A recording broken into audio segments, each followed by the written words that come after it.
अखिया के रखी गजरा बिंदिया कर सोर आई भैया माई के भजन बा और बड़े नीक भाव बा अखिया के रखी गजरा बिंदिया कर सोर आ कहलिया पे घूमे कनबलिया चमकेली मैया बोले महामाई दुर्गा की अखिया के रखी गजरा अखिया के रखी गजरा बिंदिया करे सोर हो अखिया के रखी गजरा बिंदिया करे सोर हो कहलिया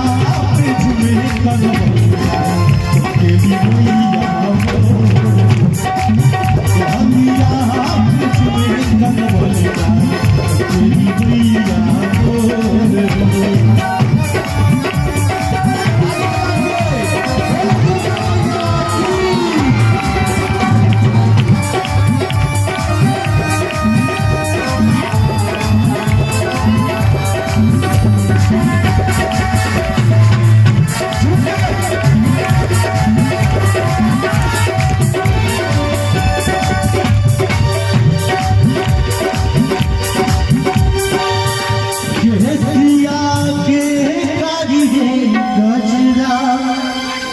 चमकेली चंदा चटोर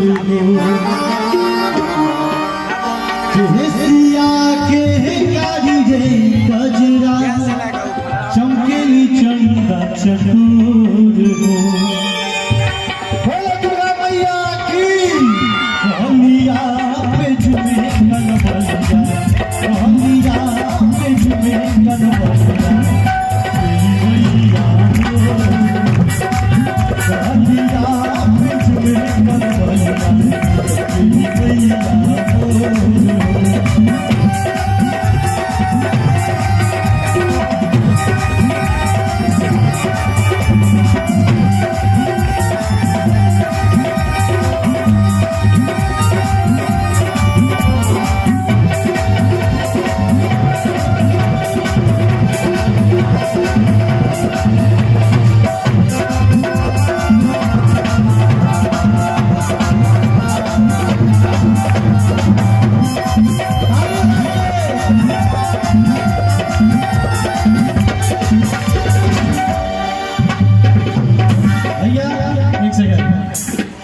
ठंडा के लिए ठंडा के तो मौसम सही है और रामदेव बाबा कहे छथिन थपड़ी भी एक व्यायाम है तो ताली थोड़ा बजा दिए ना हाँ बोले शंकर भगवान की महतुबा के टिकुलिया माई चमकेली चंदा चटोर महतुबा के टिकुलिया माई चमकेली चंदा चटोर अपहरवा के पयलिया झमके न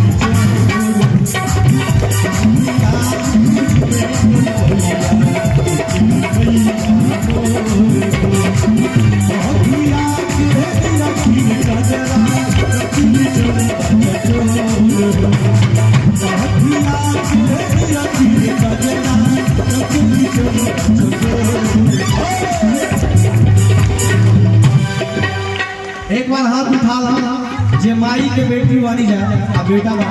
हाथ उठा ला पूरा हो भैया हाथ उठा के आ ताली बजा के मीठी मीठी अखिया के रखी गजरा चमकेली चंदा चटोर हो आपे रहवा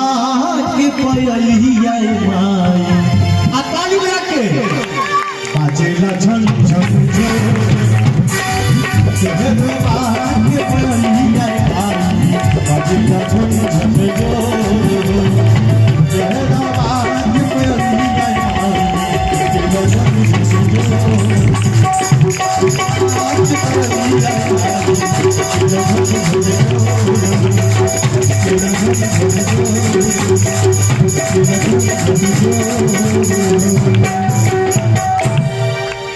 एकटा और भजन गबै छी, ओहिके बाद सब